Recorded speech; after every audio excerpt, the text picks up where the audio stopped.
this is Kenneth Hite, and you are watching and or listening to Legends of Tabletop. Awesome. Thank you, Ken. Welcome, everybody. This is episode 50. We're the big 5-0 today. This is our 50th podcast. We have a game designers roundtable scheduled for tonight. We are sans one player. We have with us Oscar Rios, and as you've heard, Ken Hite. Vince is still dealing with some issues currently, so he's not available, but I have co-hosting with me tonight, Jesse from the Dragon Fisters podcast. So we'll jump right into our new segment, the Something Cool. So, Oscar, what kind of cool stuff have you had going on for the last week or month or so? Wow, lots of stuff going on. We are busily editing Tales of the Caribbean, our Kickstarter from last year. We're a little behind schedule, but we are powering through. I'm happy to report that 6 of the 7 core scenarios are now in various stages of editing, and they're the formal final edits. And the 7th scenario is being written, so I'm happy to report that. And we are starting week 2 of our very first fiction Kickstarter, Heroes of Red Hook. 100,000 words of fiction, 1920s and 30s, featuring stories that are all about minority, strong women, immigrant, LGBT, and other outsider protagonists. We are giving a voice to the people who have had no voice in, We're representing some of the underrepresented people in mythos fiction. So screw you, Lovecraft. Well, we're really trying to bring people up without tearing anyone down. So this is not a FU project. This is a opportunity destroyer of everything. Right, they're not going to care what shade we are when the stars comes right. We're all ants. It's like getting up about what color the M&Ms are. Right, right. Cool, awesome. Ken, what Sagwa has a writer in his contract, Yeah. No brown humans. I am we've just released, and by we in this case I mean Evil Hat, not Paul Green, who is normally who I mean by we. We've just released Bubble Gumshoe, which is the gumshoe game of teen detective mystery solving. So everything from Nancy Drew to Veronica Mars stops off at John Belair's, the occult YA horror, over into Brick, back over into your superhero high school type possibilities, any number of things. But the fundamental protagonist is teens in small town America solving mysteries, not necessarily crimes, and that builds out the gumshoe system kind of interestingly because it really pares down the skill tree to provide relationships as a currency and as an ability that you can spend from and that can then alter in play. So it adds a sort of a dramatic, one almost wants to say soap operatic element to the storytelling. So you'll be able to model things like Veronica Mars or Pretty Little Liars that are as much about interrelationships as they are necessarily about whatever the big season arc mystery is. Cool. Very cool. And what about you, Jesse? I played Exploding Kittens for the first time. Nice. That's that was about the extent of my. It's pretty awesome. Yeah, cool. It's we played the not safe for work version, so it gets a little gruesome here and there. There's a safe for work version of Exploding Kittens. Yeah, there is. Yeah, I mean it's good too. It's funny because it's all kind of relative because the not safe for work version has swears and kind of gross out stuff, but at the same time the safe for work version has really long back hair and it's equally kind of weird, slightly gross stuff, but on a different level, something that you can probably show a 12-year-old. Well, really from my weird, slightly messed up recollection of being 12 being gross is like a recommendation. Yeah. That's true. I think the not safe for work version has the penis tetherball, the whale penis tetherball or something. Yes, yeah. Or there's the what was it? The infinite scrotum knot, something like that. Yeah. We have it. We played it. It's a good one. Nice. Yep. I don't know that I have anything super cool this week. I started a gaming group here. I've talked about that before. So we have our second meetup coming up next week. So that's helpful for me on a personal level to meet some people in this area and also to play test games that come through the website. So I have another game on the way that will be taken to that. So I'm looking forward to that. My daughter found Tokyo Ghoul at Walmart of all things. So Okay. Oh, picked up the first season. My daughter yeah, she loves that one. Yeah, so I think we're going to start watching that after the interview tonight. Because I don't have to go to work tomorrow, so I think it's going to be a late night with anime, so I'm looking forward to that. And of course you guys are here, so that's awesome. It's always a pleasure to talk to you guys, so I'm stoked about that. Happy to be here. Happy to have you. So I guess we'll jump into it. As I said, we're sans one player. Mr. Glancy is driving somewhere, so hopefully he's on his way home. Towards a webcam. Yeah, we'll shoehorn him in, so there'll be mayhem later. I assume. Away from an active crime scene, no doubt. All right. So, do you guys have an overall design strategy when you sit down and kind of get to work? An overall design strategy. Other than the obvious of, let's do something that doesn't suck. Good plan. Every project kind of has its own rhythm. You can't really make a solid strategy because every project is going to demand its own plan, and then that plan is going to go out the window, and you just keep working on it until it's done, and it all works out, and nobody really knows how. I think using... I'm sorry. Go ahead. No, please. I think using the word strategy is an interesting parallel because you may have an overarching military strategy, right, in the sense that you want to practice, economy of force, and you want to make sure to unify command, and you want to, have intelligence of the battlefield, and all these are your goals, and you know that in the actual battle, once battle is joined, many of these goals just cannot be met. So you may have a goal. I'm going to make a game that's clear. I'm going to make a game that totally emulates genre. I'm going to make a game that's accessible. I'm going to make a game that is commercially, appeals to a broad audience that I see there. I'm going to make a game that is not going to bore me stupid halfway through. And sometimes, some of those goals have to, get juggled against other goals because there's no one perfect role-playing game, Call of Cthulhu aside, and that one's already been designed. So, you kind of have to immediately know that you're not going to get, that everything is not going to work all the time. I think that, like Oscar said, the plan goes out the window, kind of at least the first third of the way into the project, whatever it happens to be. And then it's a matter of just balancing what your ultimate goals for the property are, or your goals for the game. Okay, fair. I guess it's kind of like flying a glider. You've got some power. You've got some power getting up there, and then after that, you're just aiming and hoping that you can land this thing safely and not lawn dart it to your death. So yeah, if I had to make a comparison, it would be flying a glider. It's like a metaphor for life. Damn, pretty much.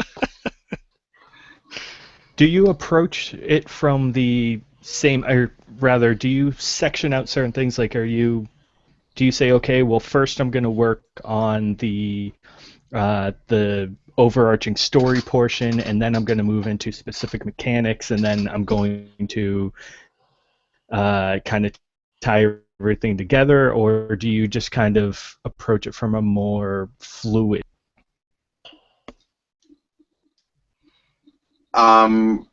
Generally, when I'm doing a game, it is almost always, very seldom do I go in and I'm the guy designing a game from soup to nuts, right? I'm not building the game engine, usually. I'm not necessarily building the entire experience that people are going to see. Even in games like Bubble Gumshoe, I'm going to have other designers maybe that are really strong collaborators. So you can't just go in and say, I'm going to tackle this magisterially from a 1,000-foot viewpoint. So you kind of, if you're starting with a Gumshoe game or a Savage Worlds game, you've got the engine. So now the goal is to make the engine fit the genre or the play experience that you're aiming for. And I think if you're looking for sort of a first step, that's mine, is say, all right, what is the genre or play experience? If I'm doing thrillers in Gumshoe, what does Gumshoe have to do to live up to the Bourne identity? What does it have to do to live up to Ronin? Conversely, what does it have to do to live up to Veronica Mars? What does it have to do to live up to Nancy Drew? Those are very different questions. Gumshoe can answer both of those. If I were doing the same games for Savage Worlds, I'd have had to interrogate the game engine in the same sort of way. What in Savage Worlds is naturally thrillery? What in Savage Worlds is naturally teenage noir? And the elements are going to be in any, I think, suitably robust game engine, but some of them are going to be really foregrounded, and some of them you're going to really have to dig out. And I think that part of the challenge, if you're doing something that's a little off the map, like teen detective stories, is whatever engine you're using, you're going to wind up having to. Well, in my case, you're going to wind up having to say, Emily Carabas, you designed that because you'll be very good at that. And then that part is solved because Emily's terrific. But if you're doing it from the ground up on your own, then you really have to sort of maybe take a couple of cuts at it, run a couple of sessions for a home game group, make sure that you're even going in the right direction before you get so far down the road that the act of going back and changing everything, it does as much damage as moving forward and making it maybe a slightly different game experience. I would have to say, to chime in, like how I would start it. It's really, you start with team building, because you're not going to be good at everything. You're certainly not going to be the best possible choice for every role. So you got to really look at your talent pool, see who's out there, see who's not booked, and then you present them with your concept, and hopefully they'll be excited by the concept, because if they could care less, then they're not going to meet their deadlines, they're not going to be enthusiastic, they're not going to answer their emails, and you don't have a very effective team. Or even if they do all those things, they're not really putting the part of themselves that you wanted to hire them for in. Right. I mean, right. Their heart's not in it. I have long ago discovered that if I don't care about the game, I do really mediocre work. So I just stop doing things for projects I don't care about, because no one is being paid well enough in this business to work on things they don't care about. I promise you that. Right. And I've found that you work on a project until you hate it. No matter how much you love it, by the time you're at the printer, you hate this project.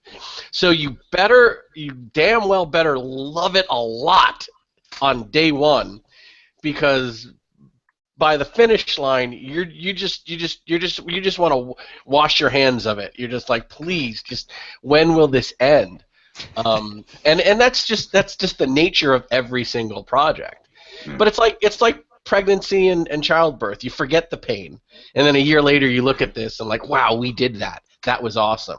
And you don't remember those 10 times you almost cried at your keyboard at like 4 in the morning saying, how is this ever going to get done? Why did I start doing this? But no, love and good people, good, dependable people, who will be there, because you can't shoulder everything. You need a handful of really amazing people backing a project up. It's like you can't carry a log by yourself, but 5 people can carry a log. So yeah, it's you start with a good team, and you start with a great concept you all love, and then you hope everything else falls into place. Right. Well, and touching on that and what Ken said, you guys aren't really, designing systems from the ground up. So in working with specific properties like Call of Cthulhu and Trail of Cthulhu, how do you keep that fresh when you approach your design for, scenario adventure or, campaign adventure, that sort of thing?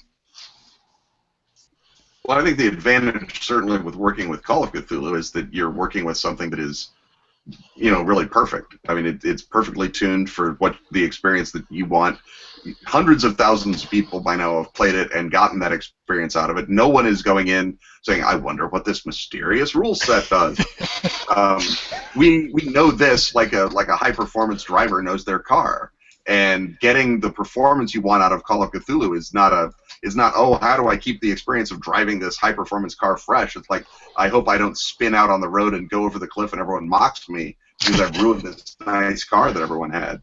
And that's the goal. With Trail of Cthulhu, it's obviously a similar experience. Not quite. It's not as robust. There are still edge cases where people have been playing it and said, "What about this thing?" And addressing that is part of the fun, and part of the other fun with Trail specifically is to go back and say, all right, in the 30, 40 years that Call of Cthulhu has existed, what have they somehow unaccountably not done yet?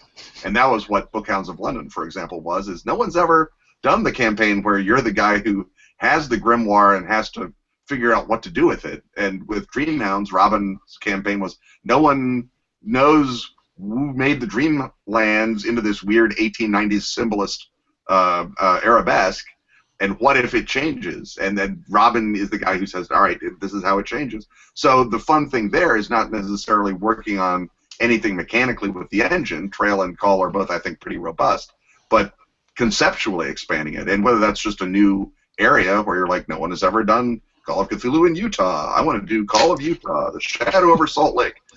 Or whether that's something, more formally different, that I think is how you keep that fresh, because Oscar and I have the great advantage of working with I think a pretty robust game system, and Agreed. so the chance, half the things that can go wrong can't go wrong for us. We're able to make new exciting mistakes. I think another point that you touched on that I'd love to build on is finding new ground. We have people have been role playing since the 70s. There have been amazing campaigns in every type of game. So to find a place that doesn't have a scenario written about it, to find an era that doesn't have a campaign set there. That's just great, to really break out and give people an experience they haven't had before. That's always a really exciting opportunity. And there's still so much of history and the world. And if you get into like sci-fi, basically your imagination is the limit for what you want to do there. But really to give people something they haven't seen before, especially in a game that's 35 plus years old at this point, that's always a lot of fun. And there's tons of stuff out there that no one's done. And when you're in this industry, those are like, oh, I just thought of this. No one's done this. There's never been a scenario set here. Wouldn't it be cool if we set a scenario right before this great, really, historic event? Or, wouldn't it be funny if we did this? Stupid example, I did a scenario years ago set during the Live Aid convention, the Live Aid international telethon. And those of you who are laughing are old, like me. In fact, you know what the hell Live Aid was. And when I ran it, it was all a bunch of pre-gen characters that were like 1980s stereotypes, and it was a Call of Cthulhu scenario set during Live Aid. And then I had to. Then Chaosium made me change it because they didn't want to get sued, because I think Live Aid was a trademark thing. Yeah. But I had Kurt Cobain as an NPC who was working in a record store. And then it's like it's a kooky idea that nobody's thought of before. I'm like, I'm going to do this and it's going to be awesome. And sometimes you do it and it's awesome, and sometimes you do it and it's just terrible. But when it's awesome, it all works out. And there, Bill White. Got. I was saying, Bill White has a scenario that he's doing for Trail of Cthulhu that has gone through final playtest, and God willing, it will come out in this fall. It's set in the Chicago Democratic Convention of 1968. It's called All on the Watchtower, and the player characters are Jimi Hendrix, Todd Gitlin, Gary Gygax, Hillary Rodham, and another couple of people who I'm not. I think Fred Hampton maybe, but it's all sort of '60s figures and iconic figures who are young then, and it's a real hoot. He came out to Chicago and we sort of walked around the Field Museum, the Field Museum to get the sense of what was available on the ground for the adventure to take place in 1968. You could see where the Bismarck Hotel was versus Grant Park and all the other stuff. And, Bill has done, if you've played The Big Hoodoo, which is his game set at the funeral of occultist and rocket scientist John Whiteside Parsons, in which the bad guy is a thinly disguised L. Ron Hubbard, you know that Bill is going to turn in a really great thing there with that one. So, yeah, that aspect of literally playing with history, I think, is something that not a lot of it has been done, weirdly, and it's rich with possibilities. Right. Cool. So you guys seem to explore a lot of different topics and times that you're able to do with Cthulhu, especially.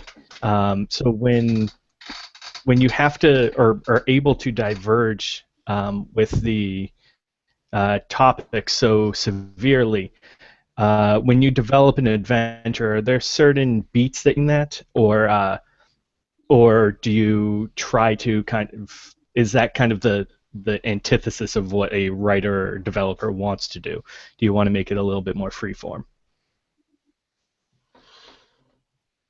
Well, I think you always want to develop something that's freeform. You don't want to, as a creator, as an artist, you don't want to hem yourself in, and you certainly don't want to hem in your narrative. You want the players to have as much room and as much latitude as they can to explore your story. So, I mean, I'm not sure I completely grasp the question, but definitely you want things as fluid as possible during the creative process. I mean, that said... Well, just in terms of, do you have a... Oh, go ahead. I was going to say, that said, one of the central insights of Gumshoe is that mysteries have a natural form to them, right? At the very least, there is discovery and solution. Those are the two ends of every mystery. A crime has been committed, we figured out who done it. And so those two parts have to be in every Trail of Cthulhu scenario, because otherwise you've discovered that there's a mystery and then nothing happens. And that may be by player choice. Nope, we were just mystified, but it's not as I think, fulfilling at the table as confronting whatever awfulness turns out to be behind that mystery.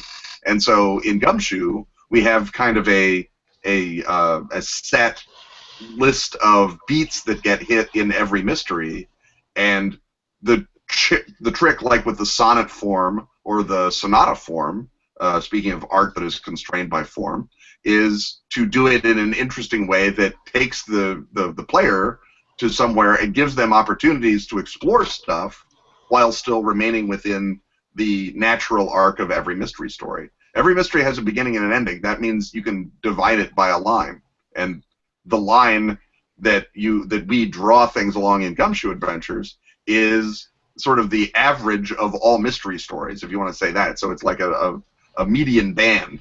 And then if a GM and player group are super excited and super sandboxy, certainly when I write a Gumshoe story, I use what I call the ocean of clues method, where I dump a million possibilities into the water, and they can swim after all of them if they want. But at some level, they do want to know, where is the magic book, or who killed that guy, or whatever it is, and that is what is going to bring them through to the climax at the end. Oh, I'm gonna dive on your ocean of clues. Our game philosophy, we actually have a name for it as well. We call it a web of mystery. Mm-hmm. And basically, it's like the spider web. You have 6 or 7 ways to begin. Mm-hmm. You have 6 or 7 different ways to end. Probably of those 6 or 7 ways to end, only 3 of them are going to be successful. Others are, everyone dies. We just quit because we're so intimidated. You try and keep as many clues as anchor points, but they're not linear. You can investigate different threads in different ways to get through the web. There's been, especially in the last 10 years, there's been such a revolution against railroading scenarios, against really constraining your narrative, that it's really pushed authors and designers to really free up as much player movement, latitude as possible. So it's definitely more difficult to write these things. But when you talk about hitting notes, it's not up to you as the creator to decide which notes they're going to hit. You just have to lay out as many possibilities, as many variables, and then present them in a way that whoever is running the scenario knows what's going to happen should things happen. But I've really been pushing myself and the authors that write for me to stop thinking of narrow narratives, to really open this up. And it's funny, I'm actually doing a panel at a con next weekend all on this philosophy. And the bad point of it is, back in the day, a really great scenario would be 4,000 or 5,000 words.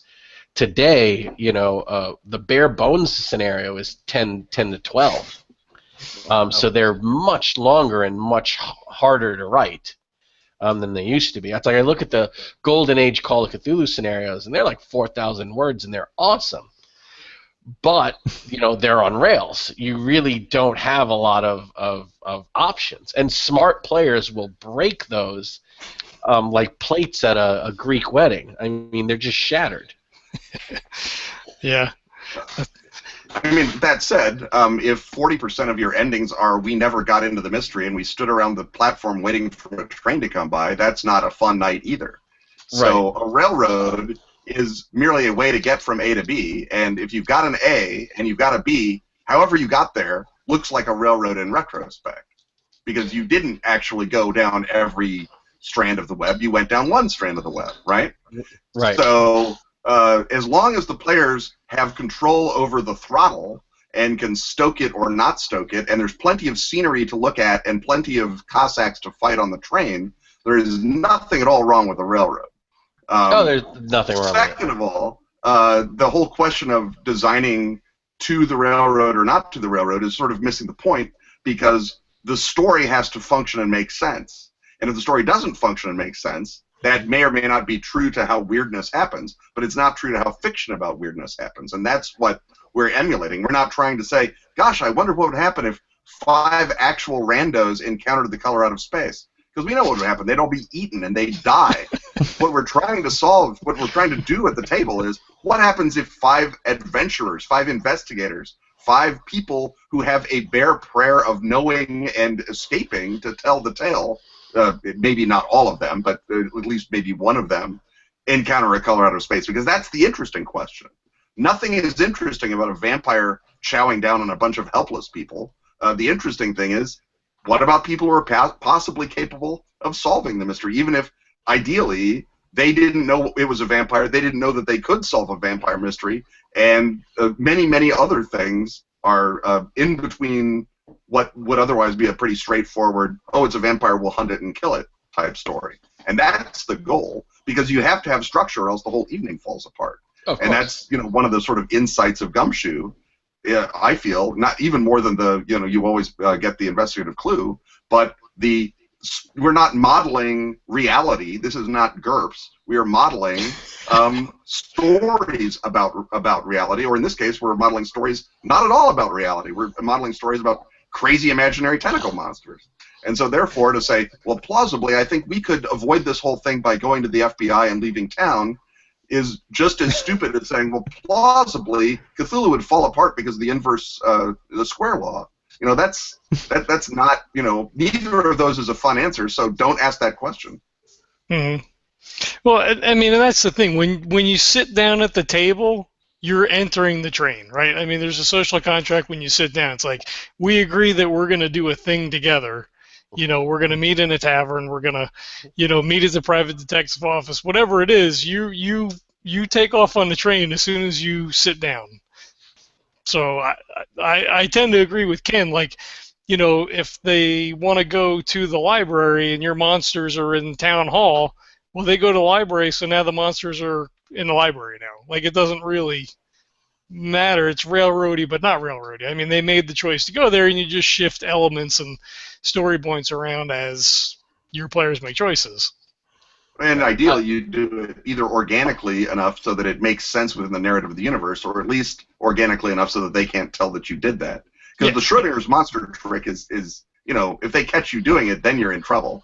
But you can certainly say you went into the library, so the monsters were able to get super powerful at the town hall, and by the time you came out of the library, you may know a lot more facts about monsters, but they've been able to eat the entire city council and the only guy who knew where the electrical power grid was, and now you have to go find out how to reroute the electrical power grid and short out the monsters, or whatever it is.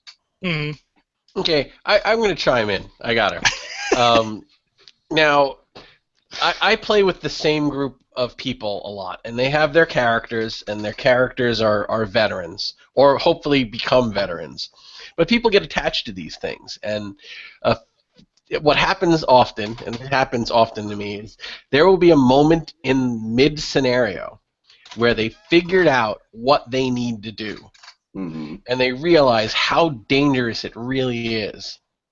And 1/3 of the time they say, to hell with this, and they pull a Cartman. They're like, screw you guys, I'm going home. So the New England in your campaign world is covered with smoldering craters and tentacle monsters and dead villages. No, there right? have been a few natural disasters where hundreds of people have mysteriously died in a tornado or a flood or an earthquake or a fire. Or I've had players just pull a Cartman. And they say, we choose life. It's the opposite of TPK. We choose life. And it's not a failed ending. It's the ending they chose, and they have to live with that consequence. And they may feel like shit about it. Yeah. Well, but again, they chose it, in any scenario, you can always choose to stop in the middle, right? That doesn't matter. That's not a question of how it's designed. It's a question of your players are jerks. who made a choice. Seeing hundreds of people killed because they're a bunch of cowards. They're like, we don't even know this guy. So they're terrible human beings. Get them out of here. We're all terrible human beings. They should be cursed by monsters. I think it's more interesting. No matter how railroaded the scenario, you can leave in the middle of it, right? In a dungeon, you can always just say, we're turning around and walking back out. And that's the definition of a railroad scenario. You can't get off. In a real railroad, you are there, and you're no one has ever written a real railroad scenario, including Orient Express, which literally takes place on a railroad, and you can always get off. So, I mean, no true Scotsman, fine, whatever. The imaginary railroad that lives in your head, since no one has ever written it, it will never come to haunt you. All right, well, to kind of stay on this topic a little bit, so, when you guys are designing, you're writing scenarios, you're equal parts writer and designer. You're kind of coming up with a scenario, and you're also trying to tell a story and theme and elements and things. How easy is it to move back and forth between those two aspects? And, as it relates to this question, are you railroading by giving too much story?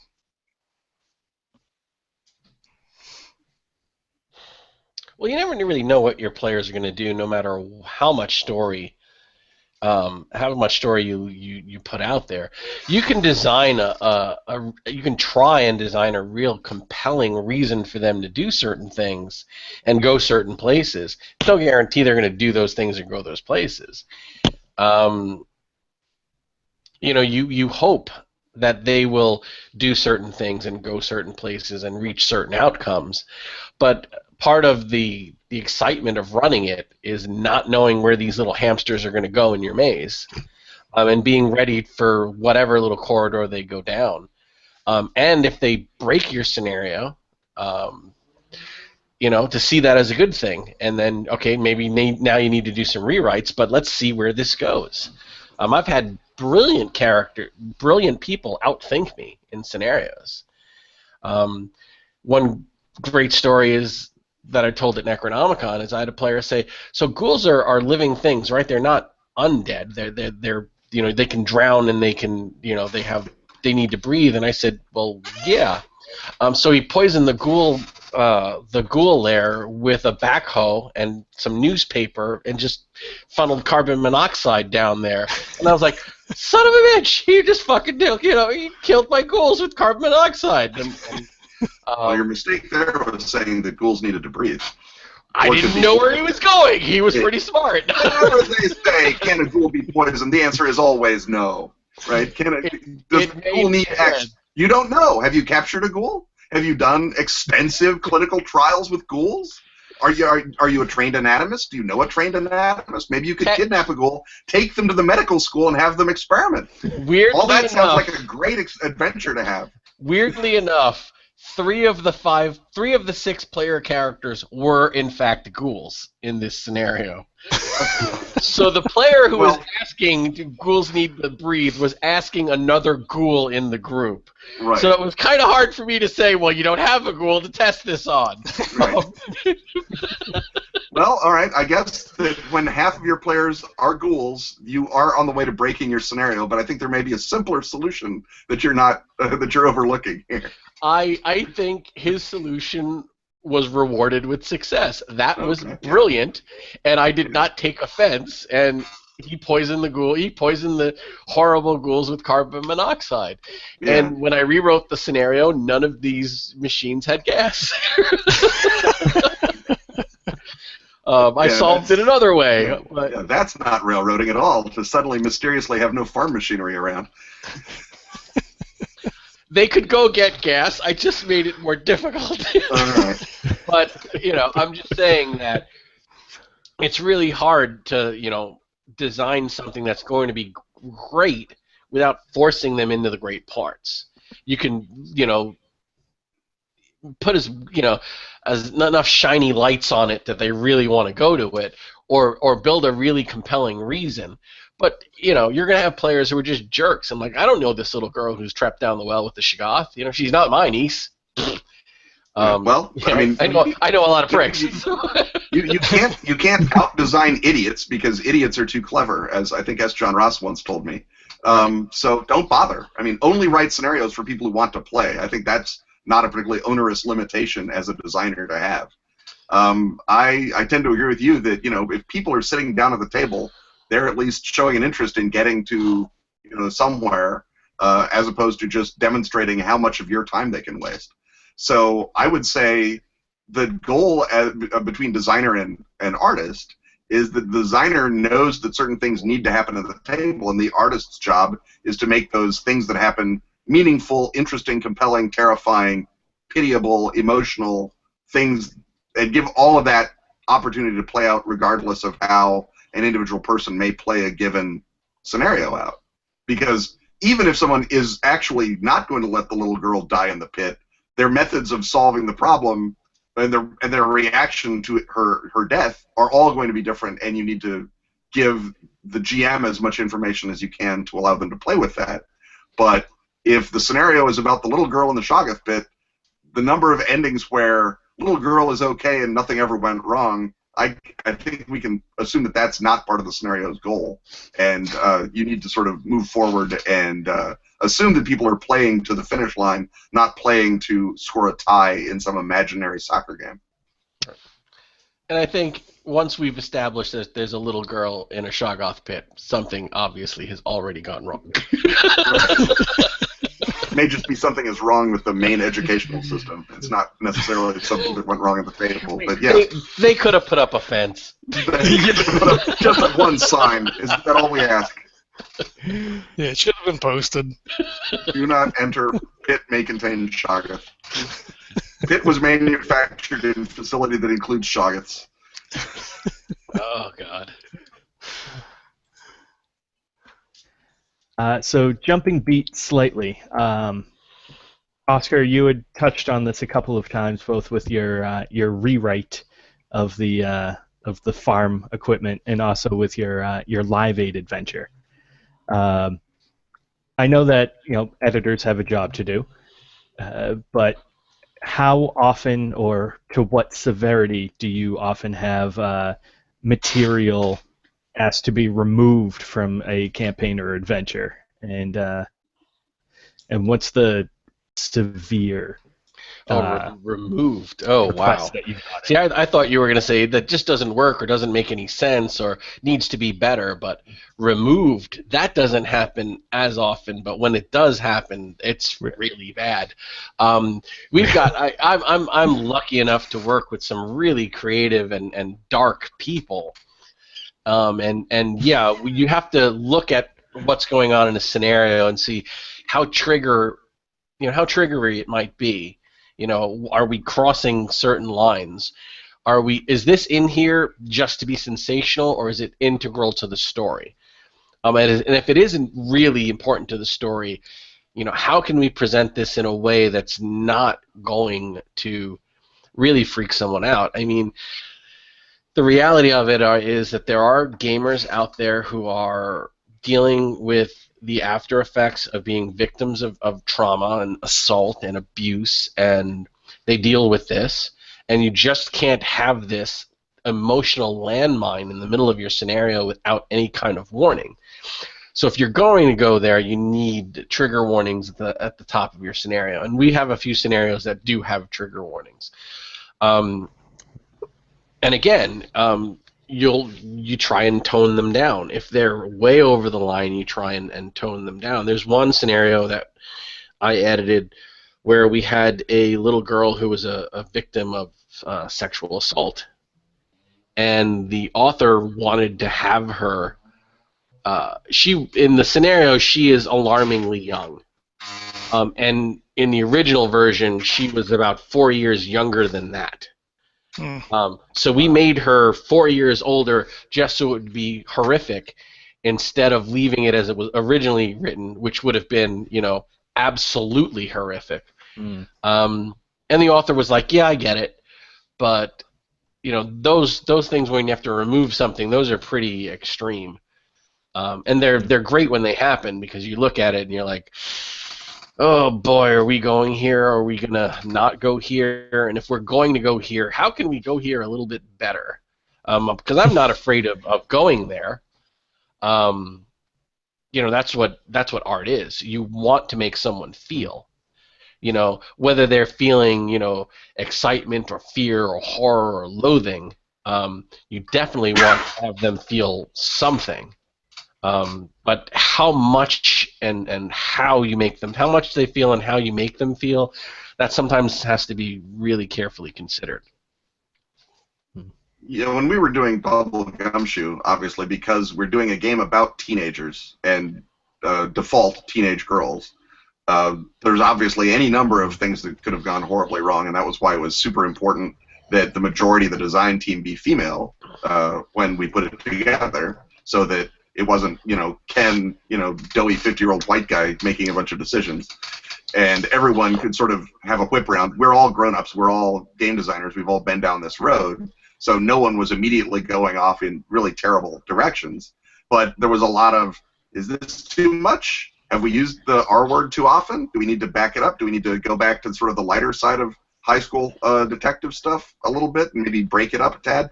And it's not that anything got removed, but things got sort of moved around and changed, and the focus on them got shifted.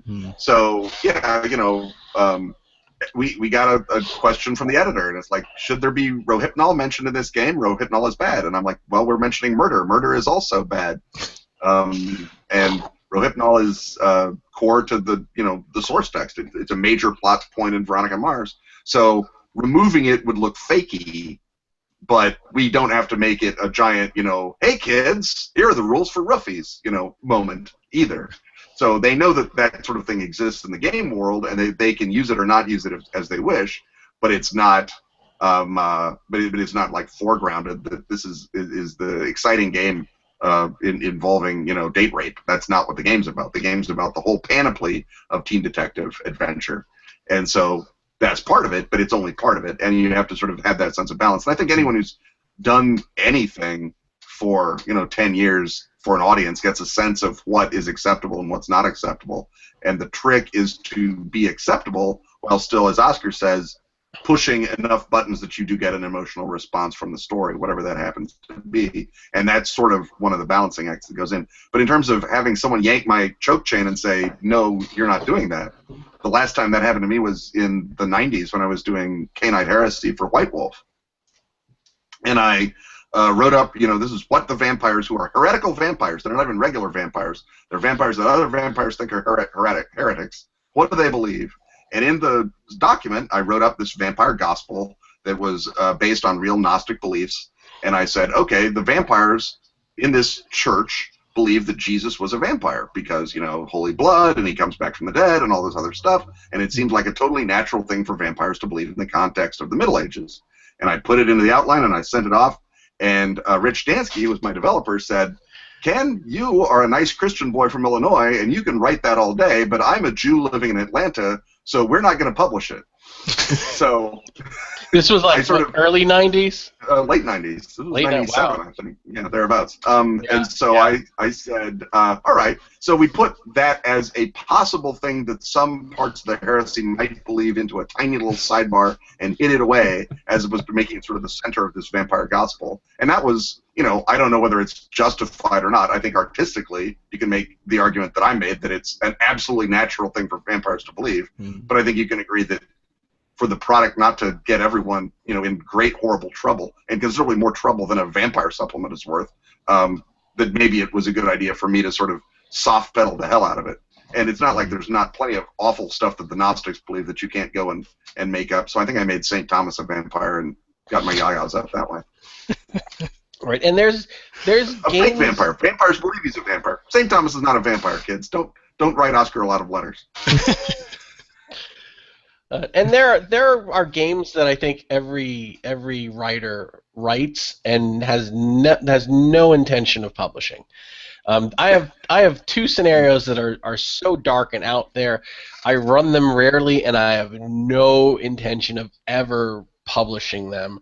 If I run them, I probably wouldn't even let them be recorded so they won't go out on the internet. But I've gone to a couple of dark places, and I warn people, this is where we're going, this is what we're doing. If you want to walk away from the table, you can. And people do. But I would never publish those.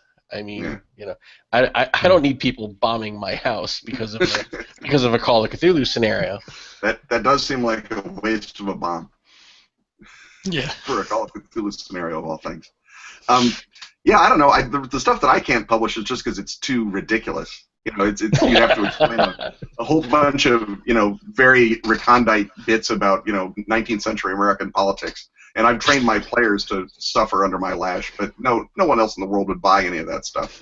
So, I mean, mine is unpublishable, but for an entirely different reason. And I'm sure that there were moments looking at the Bookhounds of London manuscript where Simon or Robin or someone said, I'm pretty sure only Ken cares about this particular weird occult sect. But what the hell? It's in the book. It's not making it worse. It's just taking up space. And I've got one or two weird things that they're just ridiculous. I've got a World War II scenario, Call of Cthulhu scenario that I've got Professor Broom from Hellboy and Captain Steve Rogers in the same scenario. Yes, we also, I think, have plenty of scenarios we can't publish because we'd be sued. And I'm like, we can't publish this because we're totally getting sued. But no, we're doing a scenario with Captain America and Professor Broom from Hellboy because screw it, we're going to do it. It's funny. And it was, but the lawsuit would be even funnier, which is why we're not publishing that one. That's just beer and pretzels and friends around a table game. Yeah, absolutely. We can always get the kooky shit out of our system. Just we're not publishing until Disney gets the full-on webcam surveillance put in. You can still break IP at the happiness of your own table. Right. Well, so to kind of piggyback on this question, then, how often do you attempt to push the boundaries for a property like Call of Cthulhu or something like that you're designing for? And it sounds like you're saying that you should. How often does that come up? If you're lucky, it comes up every project. If you're lucky and you've got a collection of 5 to 7 scenarios, one of them will be going somewhere that's very knife edge on the line of is pushing that boundary of going to a very dark place. I love those, and you really want to have one as often as they don't come up as often as they should, because those are really special. That's an author channeling some inner darkness that you don't see as often as you like. In a positive way of putting it on paper and trying to entertain people and talk about a social message. Unfortunately, you see that level of darkness acted out on the highway every day at rush hour. Yeah. Or on Twitter. Yeah, or in the Amazon in the comments. In the comment section. Yes, the Necronomicon of our times, the comment section on YouTube. But no, they don't come along often. But if you're lucky, you've got one in every book, at least one.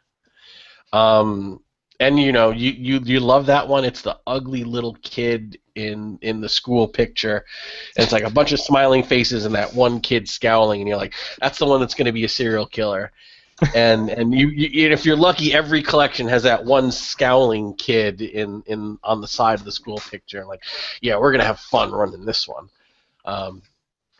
But yeah, you try, but you can't plan. You can't say, I'm going to write this scenario and we're pushing the boundaries. It has to happen organic. If you say we're pushing the boundaries in this scenario, it's going to feel tacked on. It's really, to be meaningful, to be quality, it has to come from inside the author.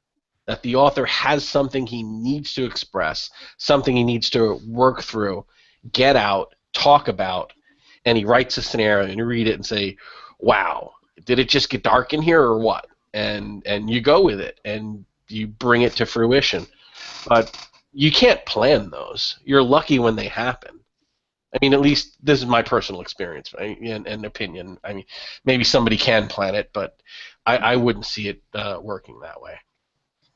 I mean, one of the great things about working with the Cthulhu mythos is that the boundaries are already as far out as the heat death of the universe and the utter moral obloquy of all life. I mean, there are no boundaries that are set by the setting. I mean, Lovecraft set sort of his own boundaries around it of, only stories that happen to white neurasthenic Yankees matter. But those boundaries got blown away, early on, and then those boundaries continue to fall. But the actual boundaries of the Cthulhu mythos are everywhere and everywhen, and the most unutterable evil and the most unutterable uncaring that you can imagine. So you cannot write a story that is too gross for the Cthulhu mythos. You can write a story that's too gross to be played at the table, but nothing is too gross for the mythos. Nothing is too awful or terrifying or monstrous or nihilist for the mythos, because the mythos is the ultimate expression of all of those things, and that's what makes it a horror universe.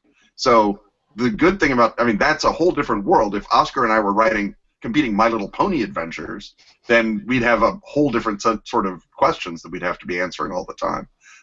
But for the mythos, the great thing is all the boundaries are internal to the writer and to the audience. And so it becomes a very human negotiation. How much do I want to push? If I'm writing a scenario set at the rape of Nanjing or whatever, how much do I want to go into that? And how much do I want to say, well, having survived the rape of Nanjing, now you're going to go get a girl out of a well. That is sort of the questions that you have to answer as an author, and then as a publisher, you have to answer it. Is the audience going to want to follow me down this particular ugly path of human history, or are they going to say, I'm just going to pretend that never existed because it violates my simple-minded beliefs about human goodness? Yeah, there's some dark, horrible moments in human history that just scream for a voice, artistically, to be explored, to be listened to and talked about.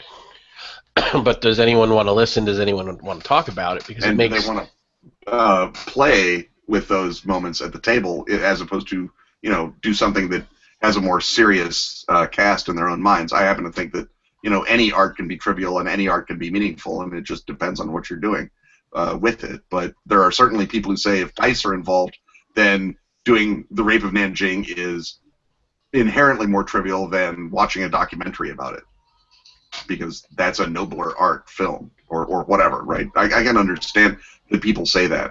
I don't get it myself, but I certainly can understand why they say it. Okay.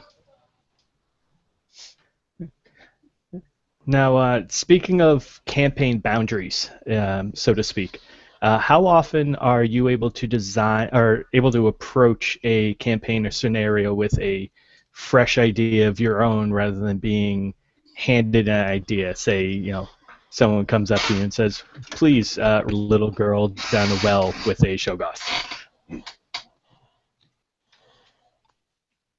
I mean, I'm in a position where I'm only writing things that I find interesting. So I bring my idea to the company 90% of the time, and the other 10% is the company saying, we really need to have this kind of product. Do you have any idea for it? We need a campaign. We need a source book. We need a thing. What in your big idea bag fits this parameter? And that would be a structural parameter, a formal parameter. It wouldn't be like, oh, no, it really has to be about left-handed people because we haven't had enough games about left-handed people. Go write something about left-handed people. That never happens. The question is, I come up with the left-handed conspiracy game, and then someone says, we'll publish that because you obviously are weirdly obsessed, and that means it'll be good. But that was when I sold, Bookhounds of London to Simon Rogers. The thing was not he didn't want to do it, or he said, now, Ken, you have to expand one of the 3 things in the back of the trail book into a full campaign. I wanted to do Bookhounds. We went to the oldest pub in London, as it happened, and had the talk, what do you play if you're playing this game, which I think is a good question that all designers should ask. What's the core activity at the table? And when I told him the story of these, skeevy guys who are on the edge of being evicted from their bookstore trying to figure out what to do with the Onaus, Brecklick, and Colton that they just lucked into, he was like, yes, there's story juice there, go away and write it. But it wasn't a thing where Simon comes to me and says, you need to write this because that doesn't work, and Simon knows better than to try that. Now, when we had an anthology of adventures, we put constraints on people when we did the Edom files. It had to be about Operation Edom, Project Edom. It had to take place between 1877 and the modern day. It had to ideally echo a great piece of spy fiction. But again, I think that those are sort of the constraints that make art better, not the kind of constraints that make it worse. Where, no, it has to be exactly this long and it has to have exactly this sort of content in it. I think those things are more like the starter for the sourdough that give it the flavor and make it possible for something to happen at all. Oh, to answer the question as well, I'm lucky. I come up with kooky shit all day long. So it's never a matter of, I don't have an idea for a scenario. It's usually I don't have enough time to write everything I'd like to write. And I'm even luckier because I kind of run a company. I can say, this is the theme of our book. Who wants to pitch an idea? And if the theme of the book is interesting, a bunch of authors will be like, well, I can come up with something, and they'll come up with amazing things. On the other side, every once in a while, an author will say, I need something for this. What do you got? And I will say, nothing at the moment, and let me email you tomorrow, and I'll sleep on it. And as often as not, I'll come up with something. And so no, ideas are, if you're in this business, ideas are not something that are rare. Time, prompt payment, sleep, met deadlines, these are rare. Ideas are easy. Yeah, I think Jesse's in that boat. Yeah, he told me one time he spends, there's not an hour of the day that goes by that he's not planning something for a campaign, coming up with an idea, trying to work something out.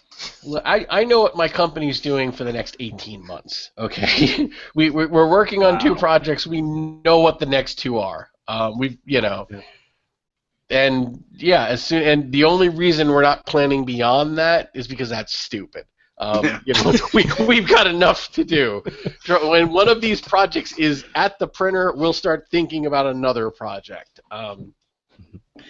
But yeah, so ideas are not, Blondie said it best, dreaming is free.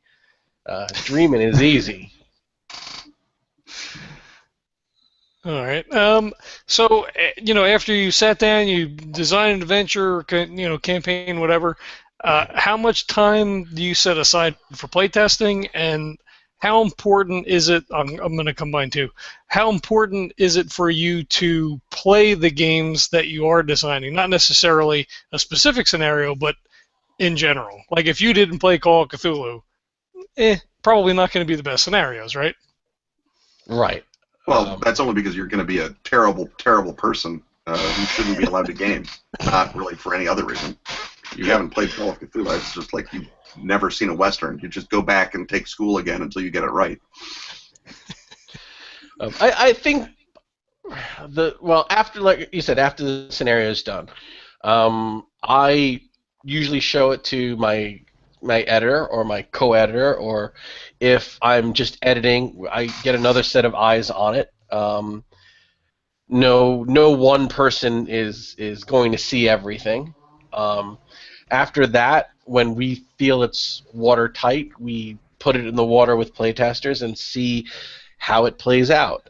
See if there are any leaks. But that's equally as important. I really am very hesitant to ever publish anything or send anything to a publisher that I haven't run personally. It's happened, and I'm always uneasy about it when it does. But I'm a firm believer in playing. And, I've got a nice big dining room table, and I've got a lot of people who like to play, and I can send out an email and put a group together without too terribly much trouble. And my friends are cool. They'll bring soda and snacks, and, and we'll have a nice day of it. And I think playtesting also recharges your battery for the whole creative process. I mean, this is why we write these things, to get a group of people together around a table, run a game, have some laughs, share some snacks. If you're playing Cthulhu Invictus, drink a lot of wine. Yeah. And really enjoy yourself. I mean, that's the reward. You're not going to make a lot of money, so playing these things with your friends is almost the reward in and of itself. But no, it's very important. And how much time? I would say after the scenario is written, it's probably still got 3 weeks worth of work in rewriting, tweaking, playtesting, and post-playtest rewrites. If you're just going to be obsessive, which I am. For me, it really depends on what the publisher wants. I've written stuff that I know was never playtested and was just dumped right from from my cursor to their cursor. And I've written stuff that has been playtested for weeks and months, and it's all up to an individual publisher and an individual project sometimes. Something like the Dracula dossier, it's literally impossible to playtest that book. It could not have been done, certainly in the form in which it is released. We playtested bits of it. I played some Dracula dossier scenarios with some people. Gareth ran a bit of a campaign, but the campaign is so enormous and sprawling that there's literally no way to have playtested it. So we just trusted that Gareth and I are both really good at writing and put it out there. Other things, like Bill White's scenario that I talked about, that's been in playtest for I think a year, and it depends. I mean, Bill is an obsessive playtester. Pelgrane really likes to playtest stuff if they can. So the scenarios in the Edom files, I think, all got playtested by a number of groups, but the number of groups is sort of dependent on how many people say, yeah, I'd like to not play my regular campaign, I'd like to do this playtest thing. I think, again, if you've written enough of these, you get good enough at it that you can provide a solid table experience without necessarily having playtested that scenario. I do think it's important that you play as opposed to not play. Even if you're not playing the game that you're writing, because you have to remember that you're writing a role-playing game, not a really crummy movie or a really crummy novel. You have to keep that interactive ability to mess with things, that your hamster's getting away, as Oscar says, all have to be part of your thought process as you're creating. And that's why I run a game every week. It's just not usually a game I'm writing for. With some games, I think it's good that if there's something weird and finicky about it, or you're in an experimental mode, you maybe do need to playtest those experiments. So when I was writing Nice Black Agents, I ran a vampire hunting thriller game to see if Gumshoe could actually be a vampire thriller, and it turned out it could, so that was a lucky break for me. I've run 13th Age when I was writing for 13th Age. I've but I've never run, say, a White Wolf game, and I've written some not terrible White Wolf material. So it's, I think it really goes up and down. And if you're good at writing a scenario, you're sort of good at hitting those sort of macro places that a scenario needs to touch down so that it's actually playable, without necessarily having gone through every possible iteration. Because to my mind, once I've written it, playing it is sort of like chewing the same food again. I would really rather recharge my batteries by playing something that I've never written and being surprised at the table and saying, oh my God, that can happen. And saying, oh, look at this exciting confluence of things. And I'm not saying one is right and one is wrong. I think it's like we were talking about before the camera went on, everyone's got their own process, right? And so I ran for Chaosium, I ran a demo scenario of Call of Cthulhu for Gen Con for years and years and years, and I ran that scenario and ran that scenario and ran that scenario, and it was a great scenario. It always got great responses, and it did not take a lot of reruns for me to be really bored with it. And I didn't let that show at the table. I ran my little heart out, and I could enjoy sort of the individual reactions. But in terms of the actual story beats, I had them all memorized. It was like watching Indiana Jones over and over again. It's a great movie, but there's no. Maybe you'd like to watch another movie someday. That would be nice. So that's that. But again, I think that's sort of a personal aesthetic experience. I think that if a game is trickier, it introduces tricky mechanics that can influence the play. You do need to play it just so that you can sort of have that lived at the table. Oh my God, these archery rules are totally broken moment. But in terms of if you're playing something that's a proven technology like Call of Cthulhu, the amount of replay that you need to do as the individual designer, in my experience, is not as great as all that. Okay. Now, if you do happen to playtest a scenario or adventure that you're writing, how important is it to you to have trusted players that can playtest something, and how often do you try to bring in people who are new either to you or to the system to try to get perhaps a fresher viewpoint? I think the ideal is that you always want to run any game with people who aren't the designer, right? Just to make sure that there's no landmine that you forgot. And that's more of a playtesting a whole game than it is a given scenario. But I think that for me, I find running a game scenario for randos at a convention or at a game store or whatever, and running that same scenario for my home group to not be substantially different. And either that's because I'm a horrible, overbearing game master and I force everyone into my model of play, or it's because I write a relatively tight scenario that people don't want to jump off the sides of. Who can say? But in my experience, I haven't seen enough of a divergence between those two results to make me think, oh, I really now have to go, stand on a street corner with a sign that says, would you like to play my Trail of Cthulhu adventure? I love having fresh blood. I love having regular players, and I love introducing one or two new regular players to my pool of playtesters every year or so. I do like running at conventions. If you can run for 6 total strangers that you don't know what they're going to do, if there are cracks, they're going to find them. I find that when you write for the same set of playtesters, you start knowing how they react, and in a way, it makes you a worse writer because you're not working as hard because you know what they're going to do, you know what buttons to push to get their responses and direct them. So adding fresh blood periodically, and even if you're playing with the same group of people, but you're mixing it up. Like my playtest pool is about 25 people. I don't know which 4 or 5 are going to show up. I send out the email and see who's free the day I want to run. So that in and of itself is great because I never know which of these people are going to show. And I try and add new people to that group as often as I can. But you've got to be a good player, and you can't be weird, and you've got to be generous enough to bring snacks to my house. So That's why it's down to only 25 people. right. So getting to be a Golden Goblin Press playtester and coming to the Goblin Lair means that you're a cool person and a good player, and you've got good hygiene. So the list just gets bigger and bigger. And you don't bring that cool ranch nonsense. Right. Hear, hear. And if we're ordering pizza, do not have the last slice without asking the guy running the game. You know, common Or courtesy. the last beer. Yeah. You know, don't bring a beer.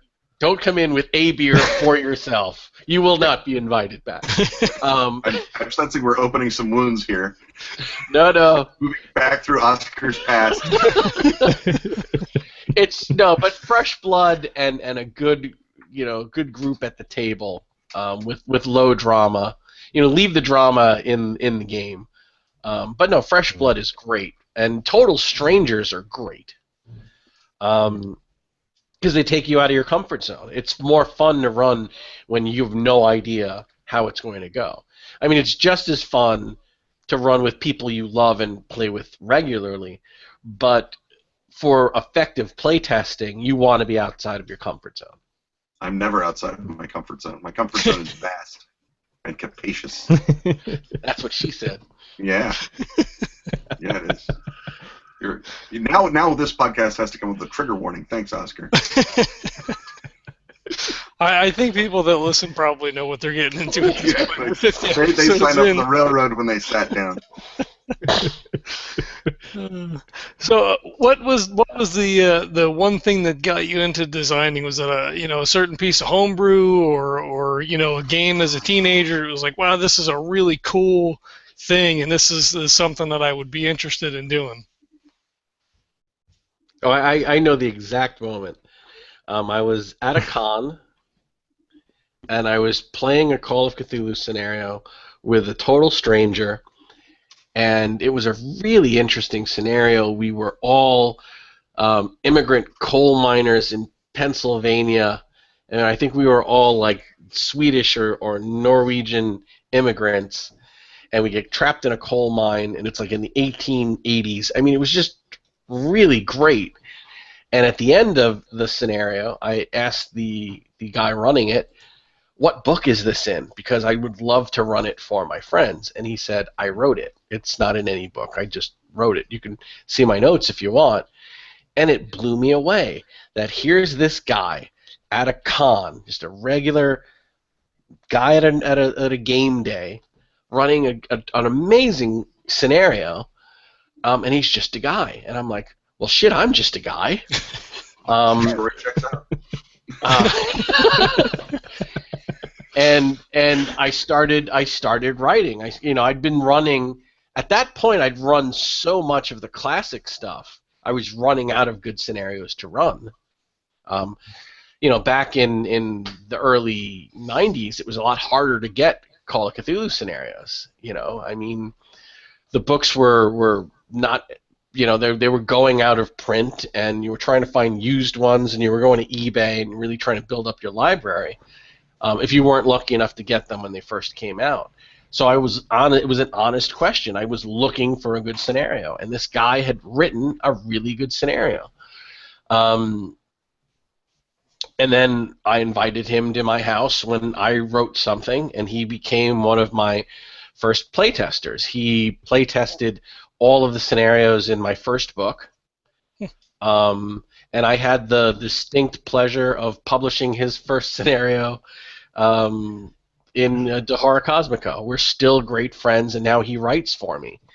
And it was funny because he got me. He's the one who put the idea in my head that this was actually possible, and I took it and ran. And then I dragged him along, and then years later, I'm like, dude, you are awesome. You need to write something. You're better, But he's like, I don't know. I'm like, if a douche like me can do this, you certainly can. And he's now a writer on, he's one of the writers we go to. He's actually writing a scenario in the next book we're doing, the Children of the Black Stone in our 2017 Kickstarter. So he's got the New York chapter. Cool. There you go. I was actually hoping that story was going to take more of a Lovecraftian turn, and you invited him back to your house and then slit his throat and stole his essence. We don't know that didn't happen. No comment. That's how he can be convinced to write scenarios for Oscar for all time, is that he's chained up in the basement.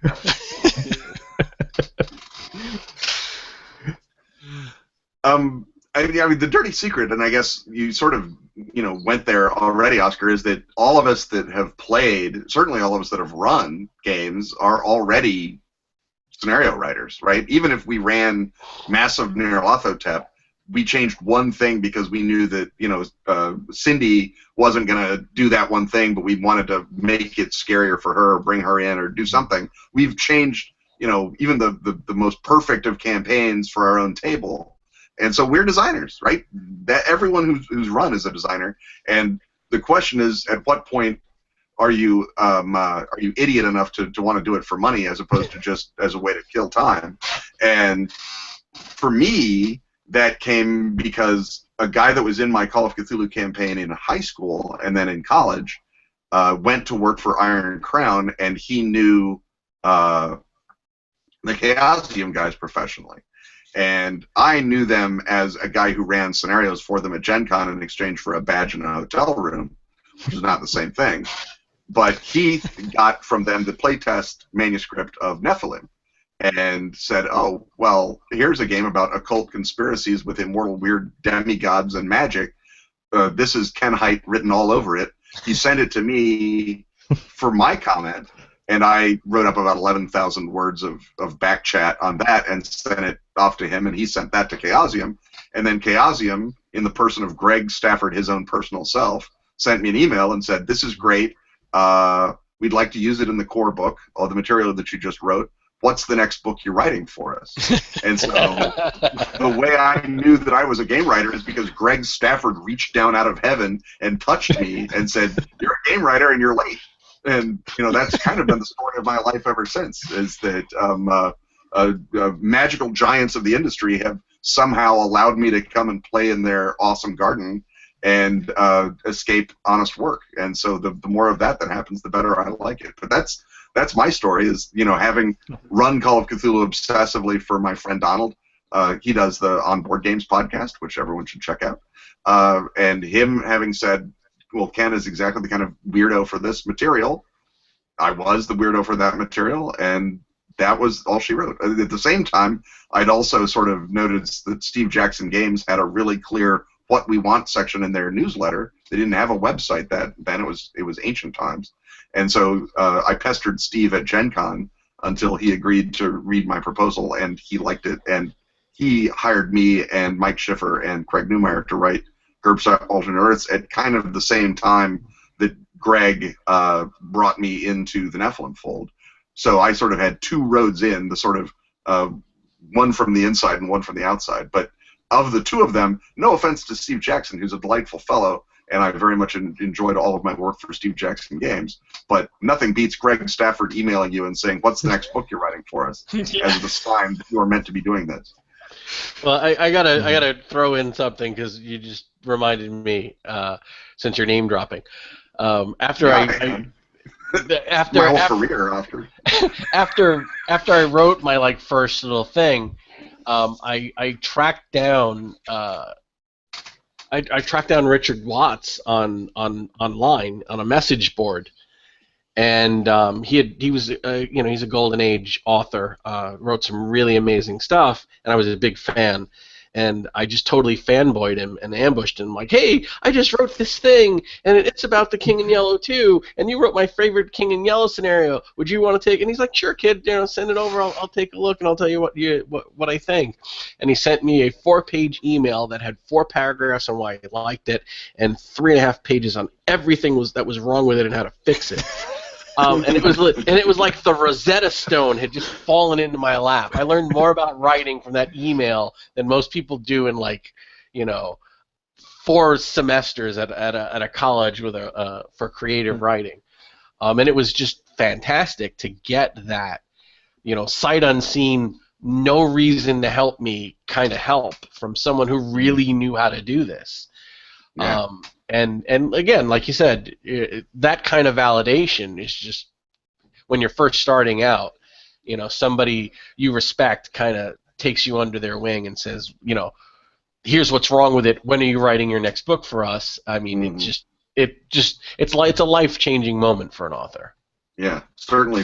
It's the one that lets you know that this is a possible path, not just a crazy imaginary, oh, I can write a Call of Cthulhu book, which I think everyone who's ever played Call of Cthulhu sort of thought, but then most of us went on with our lives and didn't do that. And it's the sort of, I think, moment at which you sort of touch the people who also write, that on a human level as opposed to just as an artist and audience level, that sort of really takes hold, and we brought in. There may be someone who got into it without ever having a personal connection with someone in the industry, but the game design community is so generous and open with other creators, and the hobby itself is so collaborative that I'm sure that everyone has got a story like that they did something and someone that they respected, came back and said, that's not so terrible. Why don't you do it again? And for no money.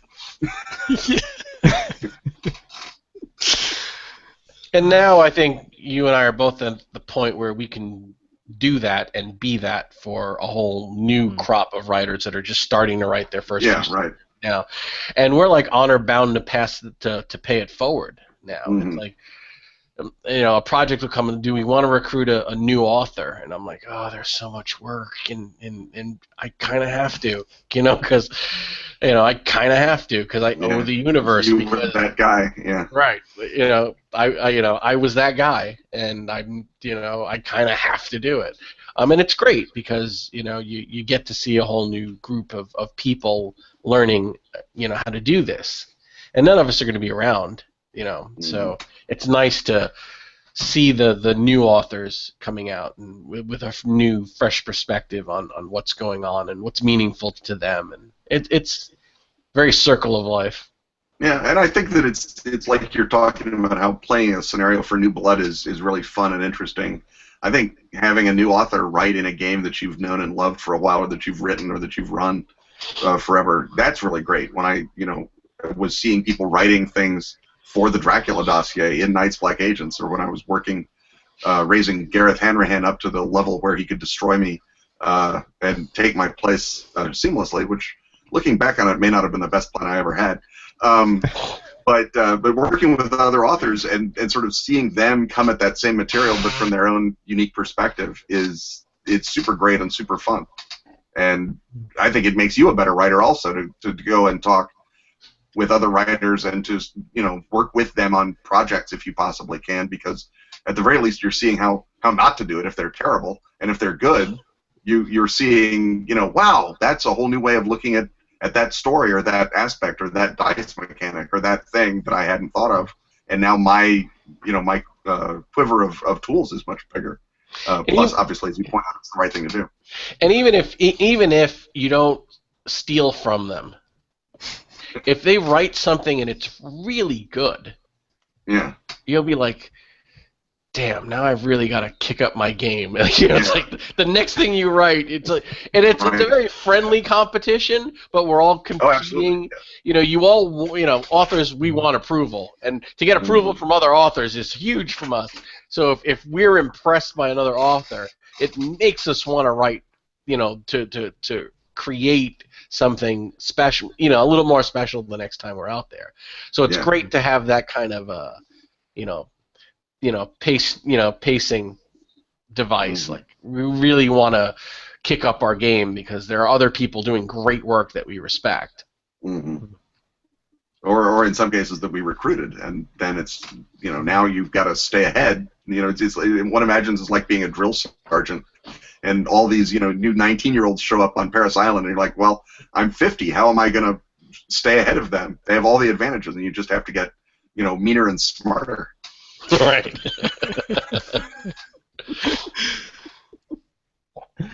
Now, speaking of the highs of being an author and a developer, and starting, going from the beginning to the present, what's possibly the most rewarding part for you about being involved in this industry?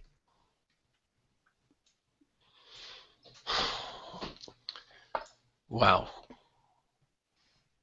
I know we're going deep now. Yeah.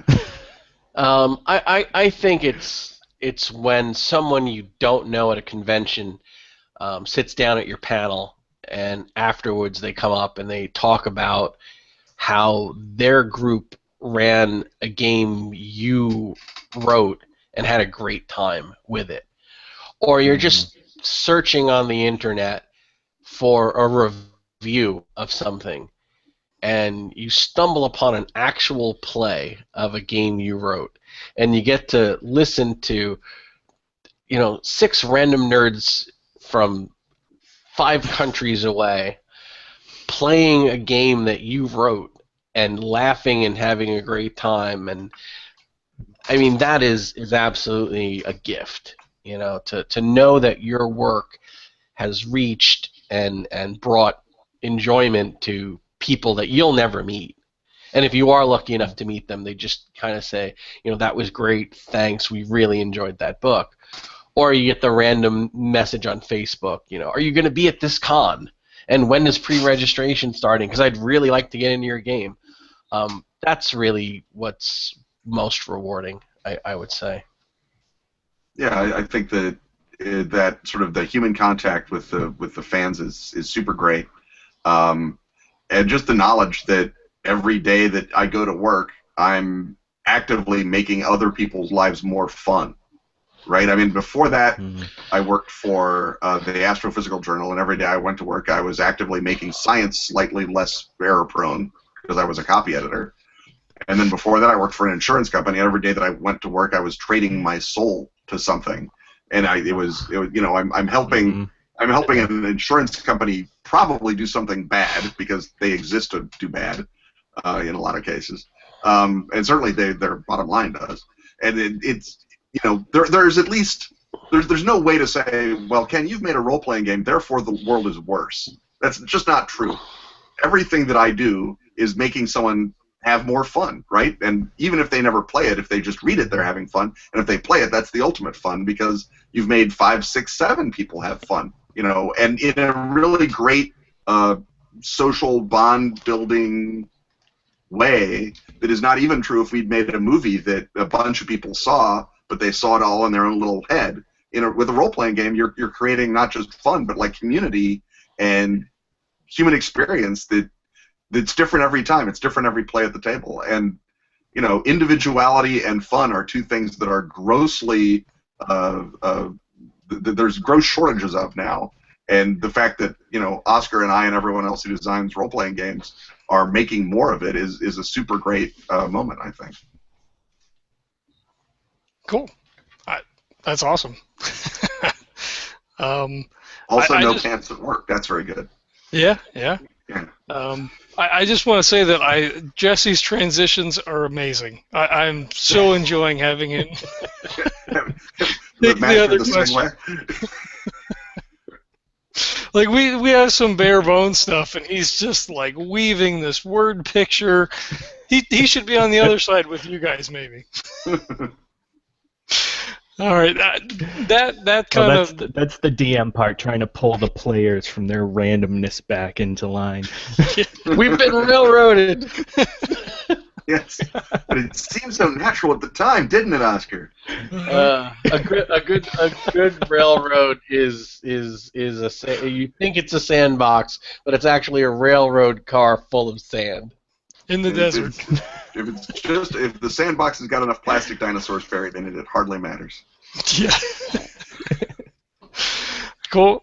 That's all we have. I think that's a great way to end this part of the discussion. We have our final 5 here still as well, but if you guys want to give all your contact details, how everybody can get a hold of you guys, let's get all that information out there so people can give you all those warm fuzzies when they're done playing your scenarios or reading your fiction works. Okay, you can find Golden Goblin Press on Facebook. You can find my personal Oscar Rios author page on Facebook as well. And I can be reached at oscar@goldengoblinpress.com. And definitely I can be reached via instant message from our Kickstarter page for Heroes of Red Hook, well done. which is running now.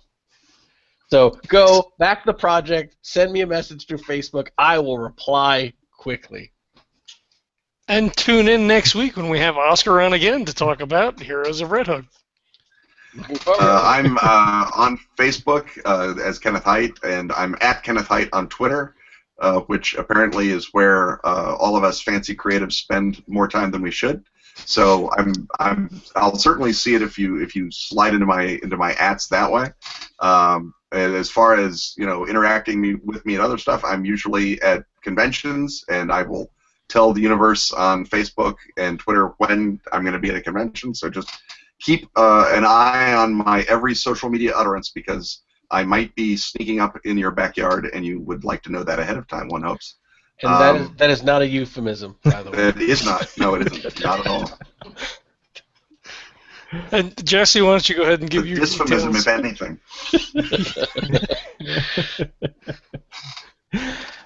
You can find me on Twitter with @KilligeX, but nobody really gives a crap about me. It's all about the podcast, which you can find on Twitter with @DragonFister.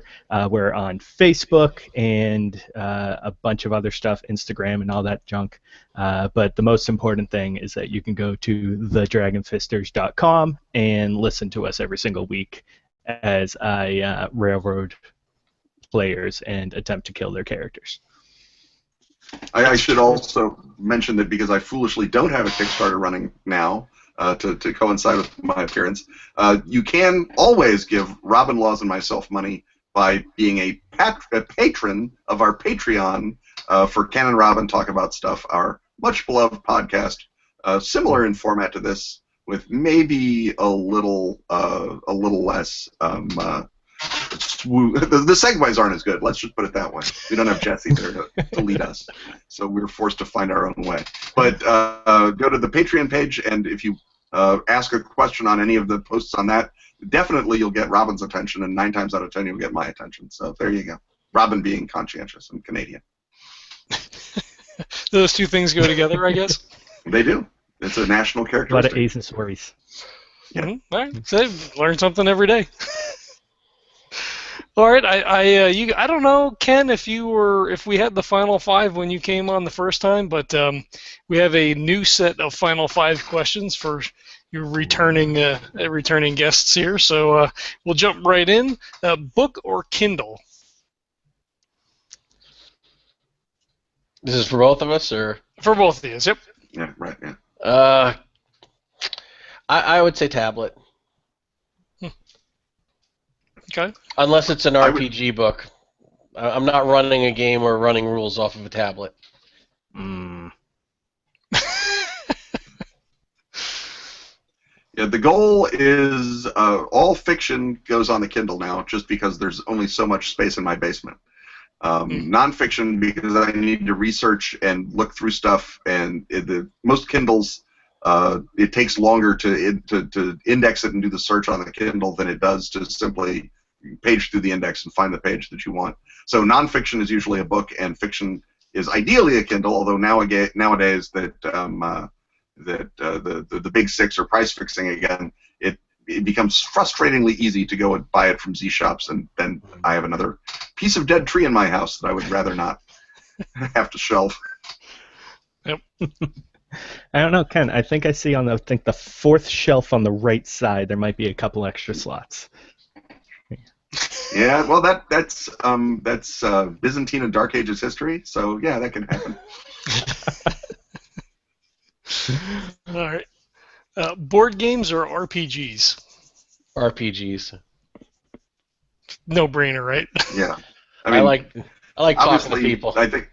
Yeah, I mean, I'm an old board gamer. I played Gettysburg when it didn't even have hexes. That's how long I've been board gaming. We board gamed in my family forever. I love board games. I played board games as often as I possibly can, but no, RPG is clearly a superior art form, and the other one can just go and be forgotten with the rest of the Victorian amusements.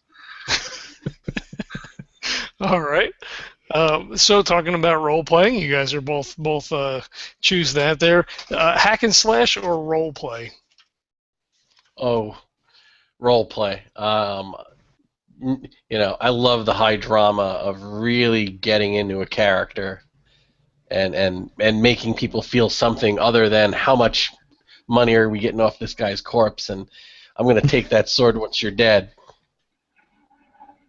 I think that's a false dichotomy. I think that if you don't have a reason to have the fight, or a reason to have the confrontation, then it's all hack and slash, even if no one is hacking or slashing. And if you believe in what your character is doing, then a 90-minute fight against a sea of deep ones is super role-played, because you're role-playing your character's, ideally desperate fear for their life. So I think that it's a false dichotomy. It's a way to sort of pretend that 90% of the hobby is experiencing something unworthy, and that we are the elect. I think that's ridiculous. I'm a Presbyterian. I believe it about theology, but I certainly don't believe it about role-playing games.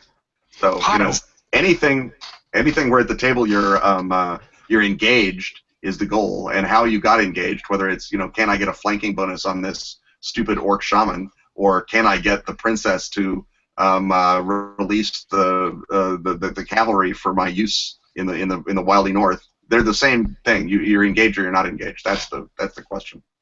I've been taken to the woodshed by Ken Hite. All right, no, that's fair. That's fair. Doctor Who or Firefly? Firefly. It only had one season. Yeah, I mean, if it I'll take quality over quantity. Yeah, if it worked for about three-quarters of Doctor Who, shots fired. Yeah. I mean, you could find 11 episodes, 13 episodes of Doctor Who that are really good, and say, all right, that's my one season of Doctor Who, and I think I can hold that up against Firefly. But there's an awful lot of dross in that woodshed. I'd probably have to go with Oscar, but I'm not sure I wouldn't rather just build a 13-episode Doctor Who and then ignore all the rest of it. That might be the best way. All right, well, I'll throw this out there. I don't watch either one. So kind of makes it an odd five questions. Then why did you put the question in? It's not for me. It's for you guys. Is there any way to pick the person who started the chat? Is that? Wow. I thought reason, John. Well, people are going to be the 16 most heartbreaking hours of your life. Because I'm going to be generous and include the movie. Wow. Okay. Well, that's heartbreaking, but not for the reason you think. It's heartbreaking because that's all there is. No, it's heartbreaking because that's all there is? Yeah. Well, until April Fool's rolls around, and then you get that 10 minutes of, ooh, are they? Oh, no, it's April Fool's today. Yeah, I unfriend people every April Fool's because of that crap. That's a good I'm like, you're dead to me. You are dead to me, you bastard. Especially if Rick Ashley comes up on that link. Oh, you son of a bitch. Well, at this point, you've clicked on that link multiple April Fools. Maybe you're not here for the hunting, are you? My feelings are valid. It doesn't matter how I get there. Okay. No, I'm certainly not trying to oppress you, Oscar. You know that about me. All right. This is a safe space. Yeah. Unless you're sneaking into somebody's backyard. Yeah, well, their backyard's not a safe space. I never said that. Obviously, they're first. No, just one quick add-in with my daughters. When I'll oftentimes fly them around the room, and when I go to land them, I keep saying, I'm a leaf on the wind, just to build that phrase up in their head so that it'll eventually crush them when they see Firefly. Oh, boy. Oh, my God. If anyone's got the number for Child Protective Services, this would be an excellent time to call it. Oh, boy. All right, if you guys could have one, or if you could be a supernatural creature, what would it be? Wow.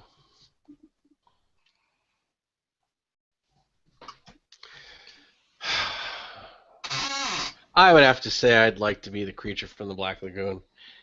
Okay. He just wants love. He didn't go looking for trouble. Trouble came and found him. he tried to make the best of it. A beautiful, tragic character. Okay. There's something seriously wrong with me. That's not where I thought that one was going to go. I don't know. I think being one of those immortal wizards like Nicholas Flamel, right? You figure out the red elixir and the philosopher's stone. Nicholas Flamel even gave it to his wife. What a nice guy! And then he just became immortal and hung out in France for the whole rest of time. That's the kind of supernatural guy I want to be. One who's got time enough to read and do everything that they want to get done.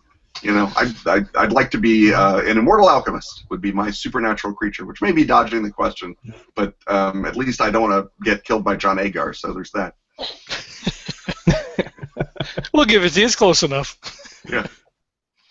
All right, and that's all I've got. I want to thank you guys for coming on and hanging out with us. We missed Adam. I guess we'll have to get him in on another thing. Hi, Adam. If you wind up. Yeah. Scott just knew that the level of discourse on this show was going to be too high for him to reach. Hey, but at least we got to talk. Yeah, that's true. And people on the internet don't have sudden beefy arm syndrome the way that they do if they accidentally watch Scott talk normally. So there's that. That helps. Love you, Scott. Scott knows I love him. Yep. I also want to thank Jesse for coming on and co-hosting today. I kind of called him up last minute to see if he would be willing to come on and share in co-hosting duty. So thank you, sir. Oh, thank you. It's standing in the middle of awesome, so you can't beat that. You are lounging in the middle of awesome, sir. Yeah. All right, so in my prison cell. Yeah. The gray walls. Just for you, Ken. Next time I'll have artwork in fake books back here. Okay, that would be nice. That would be just for me. If you could do it for me, that would really mean a lot. He'll have a poster of Judy Newmar to hide the tunnel he's Right, yeah, I'll go on eBay and just get a bunch of Murder, She Wrote posters. Just a hashtag, hash marks carved on the wall to tell how many days you've been held in that basement. I think that would help the audience really have a connection. And how about a prop? Do you play harmonica? Yeah, there you go. Tin cup. Come on in his orange jumpsuit next time. Well, Jesse's 2 for 2 with you, Ken. He was on last when we had you on for Dracula Dossier. Jesse was on for that as well. So he's like my go-to guy when you come on now, I guess. Yes. Sooner or later he's going to know to answer that email. All right. Again, thank you guys for coming on. We appreciate it. Love being on. It's always anytime. Yep. Thank you. Next week we're going to have Oscar on the show to talk about Heroes of Red Hook, current Kickstarter going on right now.